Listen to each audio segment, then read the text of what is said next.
Hello, friends. Welcome to the Case for Life podcast. I'm Scott Klusendorf, president of Life Training Institute, and here we try to equip you to defend your pro-life views persuasively in the public square. And I want to remind everybody something we've been talking about for a few sessions here. The new edition of my book, The Case for Life, Equipping Christians to Engage the Culture, is out. It is about double the thickness of the previous version. There was nothing wrong with the previous version, but we wanted to update the version to make it more compatible with a post-Roe world that we're in right now. So there are new sections of this book that deal with the worldviews behind the abortion debate, survey of the major thinkers. Who are the big guys and gals out there that are assimilating ideas and pressing them down into the culture? We need to know who those people are and what they argue and get some ideas on how we might respond. So that's all in the book.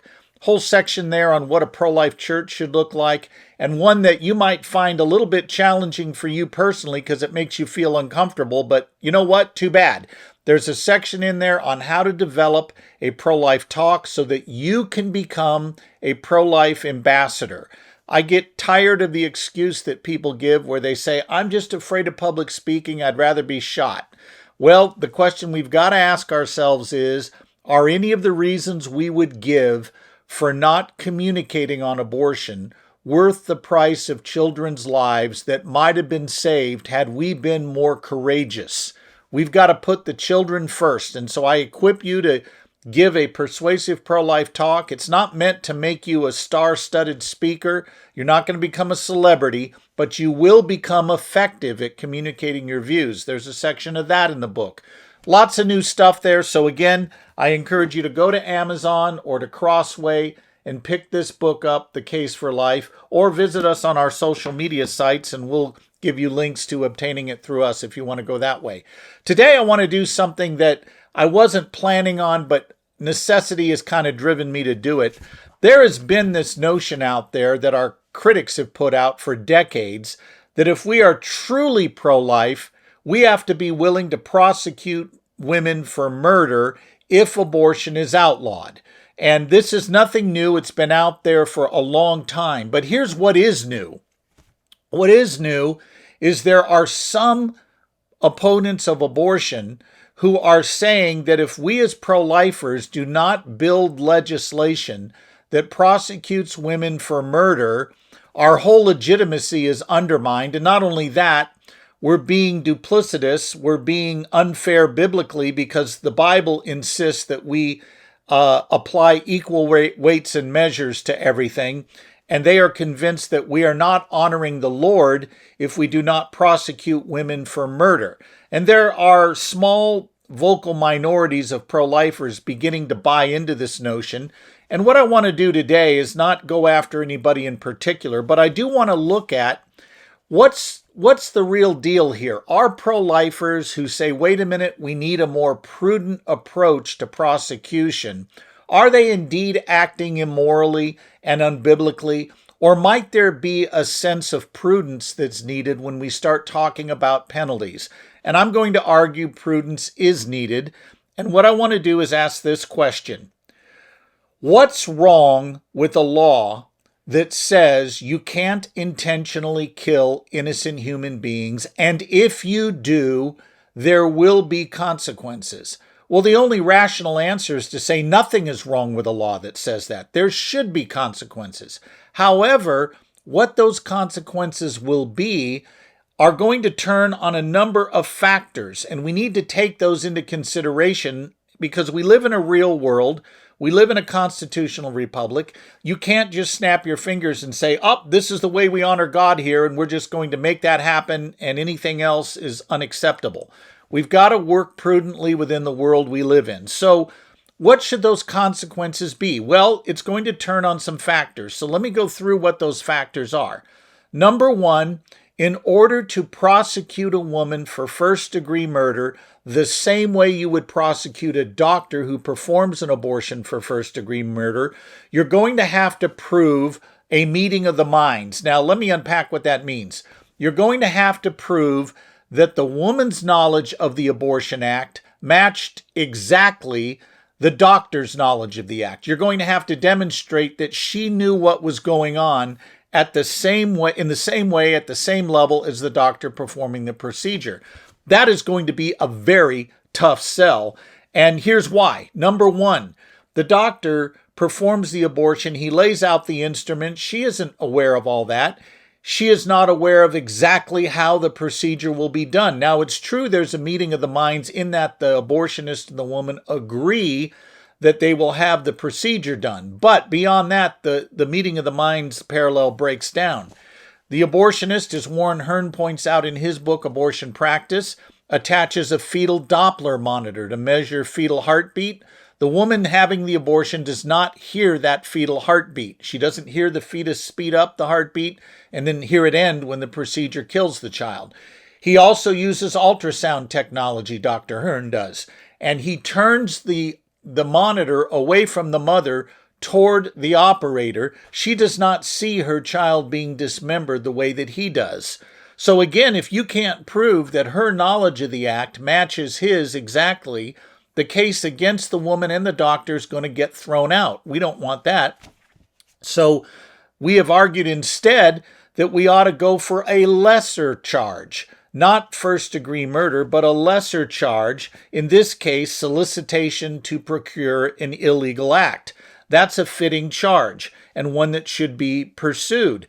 Here's some other problems. In order to convict someone of first-degree murder, you not only have to prove premeditation, you also have to prove willfulness, meaning the killer intends the death of the subject, and you have to prove that the mother deliberately, in cold blood, for no reason, no provocation, wanted the death of her child. Those are going to be very tough things to prove to secure a first-degree murder charge. And so what pro-life lawmakers have done historically, in fact, prior to Roe, women were not prosecuted for murder. In fact, one historian points out he couldn't find any state anywhere that leading up to Roe prosecuted a woman for murder. Now, this was not because lawmakers were soft and compromisers.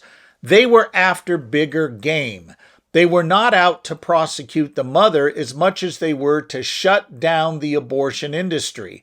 And to do that, they reasoned the most effective method was to shut down the supply, go after the doctors who were doing these procedures and prosecute them rather than the woman. And there was one other factor that they brought into play. If you're going to effectively prosecute the doctor, you're going to need the aborting woman's testimony, and you're not going to get that if she is a co-conspirator, if she is being prosecuted along with him in the same way. To get the testimony against the doctor, you need that woman to be immune from the same charge you're going to charge the abortionist with. You cannot charge her with murder and charge him with murder and think you're going to get her testimony to prosecute both of them. Not going to happen. Lawmakers knew that, and so they didn't go for the murder charge. They went for a lesser charge, if they charged at all. Then there's another question of fairness here. Most women who abort do not sit there in cold blood. I know some do today, and they make an activist show of it on YouTube and TikTok, but that's not most women. Most women do not sit there and go, I cannot wait to go dismember my own offspring today. And here's how I plan to do it. And I like thinking about it. And here's the method I hope the abortionist will use. That's not what they do. Most women who have abortions are women who were pressured to do so by a boyfriend, or maybe a clinic counselor, or maybe a university counselor, or some other social worker maybe, or family member. So the question becomes this: if the woman's been abandoned by all those people and they don't help her carry the pregnancy to term, but instead push her to abort, should those people be prosecuted for first-degree murder as well? Why is only the woman the one involved here? Why not her boyfriend that pressured her to abort? Why not a husband that pressured her to abort? These are questions that need to be worked at, and lawmakers have recognized that to press a first-degree murder charge on the aborting mother is going to raise all kinds of difficult questions about other people involved in this decision. There's also the issue of laws being unenforceable. The question is, historically, were DAs and prosecuting judges and attorneys and juries for that matter, were they willing to prosecute women for murder who had abortions? And the answer unequivocally was they were not. And in a sense, if you were trying to pass a law back then that made abortion first-degree murder, you would not be able to prosecute it then, and I would argue you're not going to be able to prosecute it now. I can't imagine one jury, one DA, or any court in the country in today's current world, in the real world we live in, that's going to prosecute a woman for murder if she has an abortion. They should prosecute her, but what those prosecutions should be less harsh than what the doctor is given. There could be, as I said a moment ago, a charge of solicitation of an illegal act. That makes sense. That's something she clearly did, and that would not be unfair to charge her with that. But first-degree murder is deeply problematic, and those saying that we can't be truly pro-life unless we prosecute women for murder are not taking these considerations into their factual analysis. They're just pushing for the murder charge.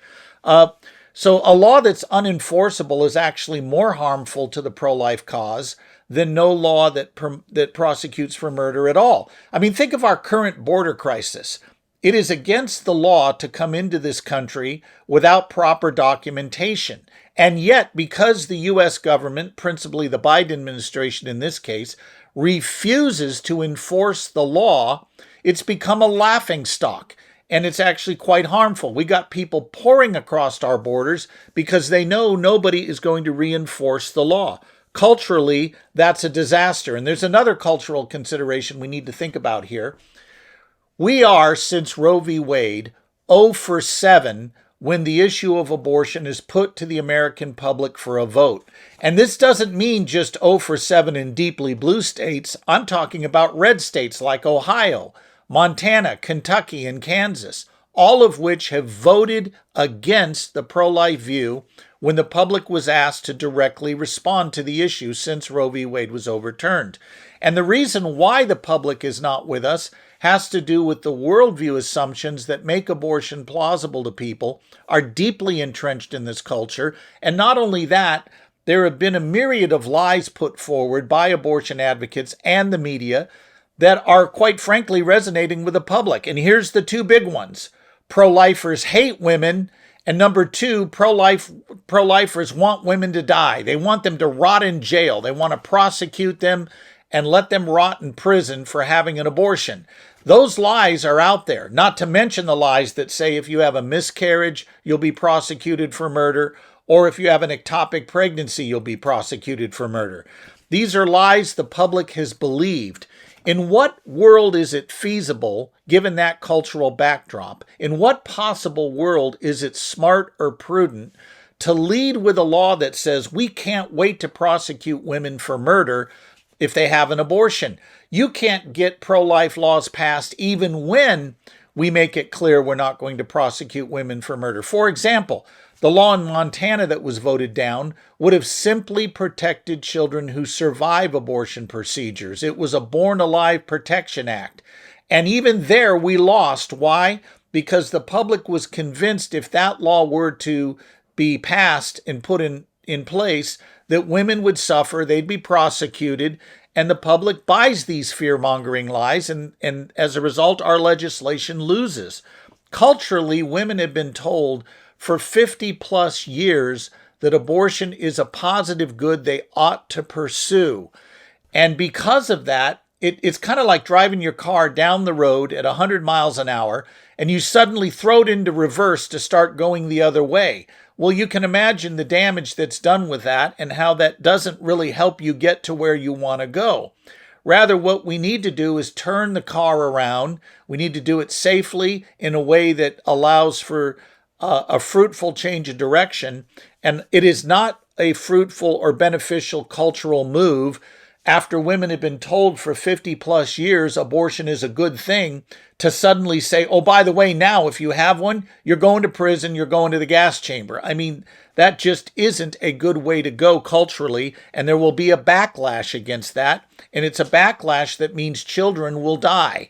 When pro-life legislators in other states get cold feet because they see these ballot initiatives being enacted that says abortion should be a constitutional right or women are going to be prosecuted and they're going to be thrown in jail and they'll lose all their rights, then what happens is in other states, pro-life lawmakers get cold feet and no children get protected then.